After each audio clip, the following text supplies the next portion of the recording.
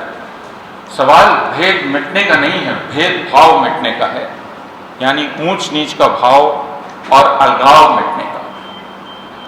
میں آدتیہ مینن سے کہہ رہا تھا سبھا کے شروع ہونے کے پہلے کہ اب ہندوستان کی بدنصیبی یہ ہے کہ ہندوستان میں الگ الگ قسم کے لوگ مل جل کر بات چیت نہیں کرتے۔ اس بات کو قبول کرنے میں کوئی شرم نہیں محسوس ہونی چاہیے کہ اس ہال میں زیادہ تر لوگ مسلمان ہیں، زیادہ تر کیا 99% مسلمان اور ہندو اب ساتھ بہت کم دکھلائی دیتے ہیں۔ ساتھ مل کر بات چیت کرنے کی روایت یا اس کی جو عادت ہماری تھی وہ دھیرے دھیرے ختم ہوتی جا رہی ہے۔ یہ کسی بھی جمہوریت کے لیے بہت اچھی بات نہیں ہو سکتی۔ ابھی کچھ دن پہلے آپ نے کچھ خبریں پڑھی ہوں گی، میں ان کی طرف آپ کا دھیان کھینچنا چاہتا ہوں۔ ایک خبر آپ نے پڑھی ہوگی کانپور کے ایک اسکول کی۔ کانپور کے اس اسکول میں صبح کی اسمبلی میں، جیسا کہ رواج ہوتا ہے اسکولوں کا، پرارتھنائیں کی جاتی ہیں، عبادت کی جاتی ہے، اور اس اسکول میں ہندو، مسلمان، سکھ، عیسائی ان سب سے جڑی ہوئی پرارتھنا یا عبادت کی جاتی تھی۔ اچانک ایک ہندوتووادی سنگٹھن نے اعتراض کیا اور کہا کہ صاحب یہاں کلمہ کیوں پڑھا جاتا ہے؟ تو ہمارے بچے کا مذہب بدلنے کی کوشش کی جا رہی ہے، اور اسکول کو اس کو بند کرنا پڑا، اور ان ساری پرارتھناؤں کی جگہ اس نے راشٹر گان شروع کر دیا۔ اب آپ چاہیں تو کہہ سکتے ہیں یہ بڑی اچھی بات ہے، ہم سب کو راشٹر گان گانا چاہیے، لیکن میرا کہنا ہے کہ جب راشٹر گان کا استعمال اس بہورنگی پن کو ختم کرنے کے لیے کیا جائے تو وہ ہمارے لیے شرم کی بات ہے۔ اور یہ جو راشٹر گان کا استعمال ہے جس میں آپ ایک چالاکی کر رہے ہیں، اور وہ چالاکی کیا ہے؟ وہ چالاکی یہ ہے کہ الگ الگ عبادتیں جو وہاں کی جاتی تھیں آپ نے ان کو بند کروا دیا۔ آپ کہہ رہے ہیں اب ہم ایک زبان میں بول رہے ہیں، ایک سور میں بول رہے ہیں. میرا کہنا ہے یہ غلط ہے. لیکن اس سے زیادہ جس چیز کی طرف میرا دھیان گیا وہ یہ کہ اس اسکول کی پرنسپل بڑے ہی دھیرج کے ساتھ میڈیا والوں کو سمجھا رہی تھی کہ 2003 سے اسکول چل رہا ہے، 2003 سے یہ ساری پرارتھنائیں یہاں کی جاتی ہیں، کسی کو کبھی کوئی اعتراض نہیں ہوا. یہ زیادہ دھیان دینے یوگیہ بات ہے. اس کا مطلب یہ ہے کہ سماج میں ابھی بھی یہ جگہ موجود تھی، اور جب تک ایک ایسا آرگنائزڈ یا سنگٹھت دل گھس کر دخل اندازی نہ شروع کر دے، اور جب تک اس کی گنڈا گردی ایسی نہ دکھلائی پڑے کہ اس گنڈا گردی کو پولیس بھی سمرتھن دے گی، اس گنڈا گردی کو ضلع پرشاسن بھی سمرتھن دے گا، اور اس گنڈا گردی کو راجیہ سرکار بھی سمرتھن دے گی، تب تک سماج میں تو اس کے لیے جگہ موجود ہے. یعنی کسی ماں باپ نے، کسی ہندو ماں باپ نے 1 مہینہ پہلے تک یہ شکایت نہیں کی تھی. یہ دھیان دینے یوگی بات ہے. لیکن ایک ہندوتوادی سنگٹھن کے دخل اندازی پر یہ بند ہو گیا. اسی کے ساتھ ایک دوسری خبر میں نے پڑھی، وہ خبر گجرات کی تھی، بڑودہ کے پاس کے ایک اسکول کی. وہ اسکول اپنے بہت سارے آپ سب کے بچے اسکول میں ہوں گے، اور وہ الگ الگ ٹرپس میں لے جاتے ہیں بچوں کو، الگ الگ جگہیں دکھانے کے لیے، مانومنٹس دکھلانے کے لیے. دلی میں لال قلعہ دکھلاتے ہیں، باقی جگہ دکھلاتے ہیں. تو وہ ان ٹرپس کے سلسلے میں ایک مسجد دکھلانے لے جانے والے تھے بچوں، اور بچے بڑے اتساہت تھے، بچوں کے ماں باپ بھی اتساہت تھے. لیکن پھر جیسے کانپور میں ہوا ویسے وہاں بھی ہوا. ایک ہندوتوادی سنگٹھن کود پڑا اور اس نے کہا آپ ہمارے بچوں کو مسجد کیسے لے جا سکتے ہیں، اس کے پیچھے ضرور کوئی بد نیت ہے، مسجد کیسے لے جا سکتے ہیں. اور اس وجہ سے وہ ٹرپ کینسل ہو گئی. ٹرپ کینسل ہوئی، لیکن بچوں کے ماں باپ نے اس پر دکھ ظاہر کیا. انہوں نے کہا ہمارے بچے مسجد جانا چاہتے تھے. بچوں نے بھی کہا کہ ہم مسجد جانا چاہتے تھے. کیوں؟ کیونکہ انہوں نے اپنی پوری زندگی میں مسجد دیکھی نہیں، تو ان کے لیے اتسکتا کی چیز بھی تھی، لیکن یہ رک گئی. میرا اشارہ دوسری طرف ہے، وہ یہ کہ اس کے لیے سماج میں جگہ موجود تھی. یعنی بچوں کے ماں باپ کی طرف سے اعتراض نہیں تھا، یہ اعتراض ایک آرگنائزڈ گروپ کی طرف سے آیا، حملہ ہوا اور سب نے قدم پیچھے کھینچ لی. اب آپ دوسرے راجیوں میں چلے جائیں، جھارکھنڈ چلے جائیں. جھارکھنڈ کے اسکول میں تو ہی رام ہے تو رحیم ہے، یہ عبادت ہوتی تھی صبح صبح. اس پر اعتراض کیا گیا کہ اس میں رحیم کیا کر رہا ہے. بچوں کا مذہب بدلنے کی کوشش کی جا رہی ہے. اسکول میں یہ ایک رواج تھا کہ کچھ بچے ہاتھ جوڑ کر اور کچھ بچے یوں کھڑے ہو کر اسمبلی میں پرارتھنا کیا کرتے تھے. کسی کو کوئی اعتراض نہیں تھا، لیکن پھر دخل دیا گیا اور کہا گیا کہ یہ ایک غلط طریقہ ہے، اور اس کی وجہ سے بدمزگی پھیلی. مجھے اب تک پتہ نہیں کہ آخری فیصلہ کیا ہوا، لیکن یہ جھارکھنڈ میں یہ وواد، آدتیہ کو میں یہ کہہ رہا ہوں، یہ وواد کسی ایک سنگٹھن نے نہیں کیا، یہ وواد ایک اخبار نے شروع کیا. اور اس اخبار نے لگاتار ایک ابھیان چلایا ان اسکولوں کے خلاف، اور اس نے کہا کہ ہمارے ابھیان کے چلتے اب اس پر دھیان گیا. یعنی اب اخبار پرو ایکٹیولی وہ صرف کسی کی نفرت کو چھاپ نہیں رہے ہیں، بلکہ وہ اپنی طرف سے نفرت پھیلا رہے ہیں پرو ایکٹیولی. یہ ایک اخبار کر رہا تھا، جھارکھنڈ کا سب سے زیادہ بکنے والا اخبار کر رہا تھا. اور پھر ایک تیسری خبر آئی، وہ خبر تھی بہار کے سیمانچل کے علاقوں سے، کشن گنج، ارریہ کے علاقوں سے، جہاں زیادہ مسلمان بچے پڑھتے ہیں اور وہاں جمعے کے روز چھٹی دیا ہوا کرتی تھی. اب اخبار نے ایک ابھیان شروع کیا، پھر اخبار نے شروع کیا جمعے کے روز کیوں چھٹی ہوتی. اسلامی کرن کا ابھیان چل رہا ہے. جمعے کی چھٹی سے کسی کو اعتراض نہیں تھا. جب میں نے یہ سنا تو مجھے اپنے بچپن کی یاد آ گئی. میں تو آریہ سماج کے اسکول میں پڑھتا تھا، ڈی اے وی اسکول میں. اور جمعے کے روز 1.5 گھنٹے کی چھٹی ہوا کرتی تھی.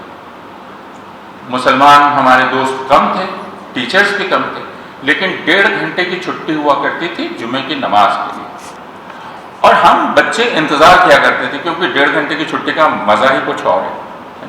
یہ ضرور ہے کہ 2 بار حاضری لگا کرتی تھی اس کے چلتے، کیونکہ اسکول کو معلوم تھا کہ بچے اب بھاگیں گے 1:30 بجے کے بعد، تو دوپہر کے کھانے کے بعد پھر ایک بار حاضری لی جاتی تھی تاکہ آپ بھاگ جائیں تو آپ کو غیر حاضر ڈکلیئر کر دیا جائے. لیکن یہ سب کچھ ہندوستان کے سوبھاؤ میں، ہمارے مزاج میں. ہم ایک ساتھ رہنا جانتے ہیں، ایسا نہیں ہے کہ ہم ایک ساتھ رہنا نہیں جانتے. ہم ایک ہندو یہ نہیں جانتے ہیں، یہ اس پر ہوتا رہا ہے تعزیے کے سمے. باقی میں سیوان میں جہاں رہتا تھا وہاں ایک پیڑ کا نام ہی تھا جھگڑا ہوا بڑ. جو لوگ بہار کے ہیں وہ بڑ کے پیڑ کو جانتے ہوں گے، بڑ کا پیڑ ہوتا ہے، نام ہی تھا جھگڑا ہوا بڑ. اور میں نے پتا کیا جھگڑا ہوا کیوں ہے، تو پتا چلا وہاں اکثر تنا تنی ہو جاتی تھی جب تعزیہ نکلتا تھا، کیونکہ تعزیہ والے تعزیہ جھکانے کو تیار نہیں اور دوسرے لوگ ڈال کاٹنے کو تیار نہیں. تو حکمت نکالنی پڑتی تھی، لاٹھی سے آپ ڈال اوپر کریں گے تعزیہ جائے گا. یہ سب ہوتا تھا. لیکن وہ بھی ہوتا تھا کہ تعزیے کے نیچے سے ہندو مائیں اپنے بچوں کو گزارتی تھی، یعنی تعزیے کا آشیرواد، تعزیے کے ساتھ وہ آشیرواد لیتے تھے. ابھی حال میں نے ایک ویڈیو دیکھا جس میں ماتم کرتے ہوئے لوگ محرم کے سمے آگے بڑھ رہے ہیں اور ایک ایک کر کے گاؤں کی عورتیں ان کے راستے میں پانی ڈال رہی ہیں. اب کربلا کی کہانی یہاں بتانے کی ضرورت نہیں ہے، لیکن اس جو پانی تھا وہ پانی اور وہ ہندو لوگ ڈال رہے ہیں. تو میں صرف یہ کہنا چاہتا ہوں کہ اس ملک میں ساتھ رہنے کی عادت رہی ہے، ایک کوشش چل رہی ہے. یہ کوشش پچھلے 90 سال سے چل رہی ہے. پچھلے 8 سال میں یہ بہت بھیانک ہو گئی ہے، جس میں ہندوؤں اور مسلمانوں کو اس طرح ایک دوسرے سے الگ کر دیا جائے کہ یہ ایک دوسرے کو پھر دیکھ بھی نہ پائیں، سمجھ بھی نہ پائیں کہ کس قسم کے ہوتے ہیں. ایسی پیڑھی پیدا ہو جائے، پوری کی پوری پیڑھی. جیسے گجرات میں مجھے بہت سارے نوجوان ملے اور بہت جگہوں پہ ملتے ہیں جو جانتے ہی نہیں ہیں کہ مسجد کیا ہے، جو جانتے ہی نہیں ہیں کہ مسلمان کیا ہے، جن کو محرم اور عید کا فرق نہیں معلوم. یہ جو الگاؤ ہے یہ ایک آرگنائزڈ سنگٹھت کوشش کے ذریعے کیا جا رہا ہے. ورنہ ہندوستان کا مزاج بہورنگی پن کا مزاج ہے. لوگ ایک دوسرے سے ملتے ہیں لیکن کوئی یہ نہیں کہتا کہ تم اپنا رنگ چھوڑ کر مجھ میں پوری طرح سے گھل جاؤ. یہ کہنا غلط ہے جس میں آپ کو یہ کہا جائے کہ آپ اپنا رنگ چھوڑ دیں اور میرے رنگ کو آپ پوری طرح سے اپنا لیں. جمہوریت ایسے نہیں چلتی. جمہوریت کا مطلب ہی ہے ہر کسی کو اس کی طرح سے جینے کا حق ملے، وہ جیسے جینا چاہتا ہے. اس ترنگے کو آپ کیسے سلام کرنا چاہتے ہیں، کیسے نہیں. اس ملک کے پرتی آپ اپنی سدبھاونا کیسے دکھلانا چاہتے ہیں، کیسے نہیں. اس کے لیے کوئی قانون، کوئی نیم، کوئی نعرہ میں طے نہیں کروں گا، کوئی آدھیکارک ویکتی طے نہیں کرے گا. اگر اس ہال میں 90% لوگ مسلمان ہیں، 99%، تو 1% ہندوؤں کو یہ نہیں کہیں گے کہ آپ کو اس طرح اس ہال میں بیٹھنا ہے، اس طرح آپ کو برتاؤ کرنا ہے، یہ نہیں کریں گے. اگر یہاں سرسوتی پوجن ہوتا ہے تو تلاوت بھی ہمیں سننی چاہیے. اور اگر تلاوت ہوتی ہے، سرسوتی پوجن کرنے کی، سرسوتی وندنا سننے کی عادت مسلمانوں کو ہے کیونکہ وہ تعداد میں کم ہے. لیکن تلاوت سنتے ہی ہم کہتے ہیں یہ تو سیکولر ملک ہے، اس میں تلاوت کیوں ہو رہی ہے. کوئی نہیں پوچھتا ہے کہ بھائی سرسوتی وندنا تو عام طور پہ ہوا کرتی ہے، آپ کو تب اعتراض نہیں ہوتا. کرناٹک کے اسکولوں میں حجاب لگا کے لڑکیاں گئیں تو کہا گیا نہیں اسکولوں میں مذہب لے کر مت آئیے. لوگوں نے کہا کہ بھائی آپ کے اسی اسکول میں سرسوتی پوجا ہوئی ہے. تو کرناٹک کے منسٹر نے کہا نہیں سرسوتی پوجا مذہب نہیں ہے، سرسوتی پوجا تو کلچر ہے. تو یعنی ہندوؤں کا جو مذہب ہے وہ کلچر ہے اور باقیوں کا کلچر تو ہے ہی نہیں، وہ صرف مذہب ہے. تو پھر یہ طے ہو جانا چاہیے کہ مذہب بڑا ہے یا کلچر بڑا ہے، اور دونوں کا رشتہ کیا ہے، اور آپ کیا قبول کریں گے کیا نہیں قبول کریں گے۔ یہ سوال صرف ہندوؤں اور مسلمانوں کا نہیں ہے، یہ سوال صرف مذہب دھرم کا نہیں ہے، یہ سوال جیسا میں نے کہا ڈیموکریسی یا جمہوریت جس کو کہتے ہیں وہ دراصل جینے کے ایک انداز کا بھی نام ہے، وہ صرف راجیہ چلانے کا نام نہیں ہے، راجیہ کو آپ کیسے چلاتے ہیں یا نہیں، وہ ہمارے ایک دوسرے سے رشتہ بنانے کا بھی نام ہے کہ کیا ہمارا مزاج جمہوری مزاج ہے کہ نہیں ہے، یہ ہمیں طے کرنا ہے۔ اور امبیڈکر نے یہی ساودھان کیا تھا کہ جو آپ نے یہ بروا لگایا ہے، پودا لگایا ہے سمویدھان کا، یہ ہے تو بہت خوبصورت، یہ بہت سندر پودا ہے، لیکن یہ جس زمین پر لگایا گیا ہے یہ سماجی زمین بنجر ہے، اس زمین کو توڑنا پڑے گا، ایسا بنانا پڑے گا کہ اس میں یہ پودا جڑ پکڑ لے اور یہ پھلے پھولے۔ آج 75 سال کے بعد ہمیں یہ سوال کرنے کی ضرورت ہے کہ کیا ہم وہ زمین توڑ پائیں، کیا ہم نے اس میں جتنی کوشش ہمیں کرنی چاہیے تھی وہ کوشش ہم نے کی ہے۔ پرسوں ہی جب میں نے یہ خبر سنی کہ راجستھان کے ایک اسکول میں، سرسوتی ششو مندر نام کے اسکول میں، ایک دلت بچے کو ایک مٹکے کا پانی پینے کے چلتے ماسٹر نے اتنا مارا کہ وہ مر گیا، تو پھر اس سمویدھان کا ہم کیا کریں؟ اس درد کو کیا صرف دلت محسوس کریں گے؟ اس کے بعد جو وہاں احتجاج ہوا، جو جلوس نکلا، پتہ چلا کہ وہ دلتوں کا تھا، تو کیا صرف ایک دلت بچے کے مرنے پر صرف دلتوں کا جلوس نکلے گا،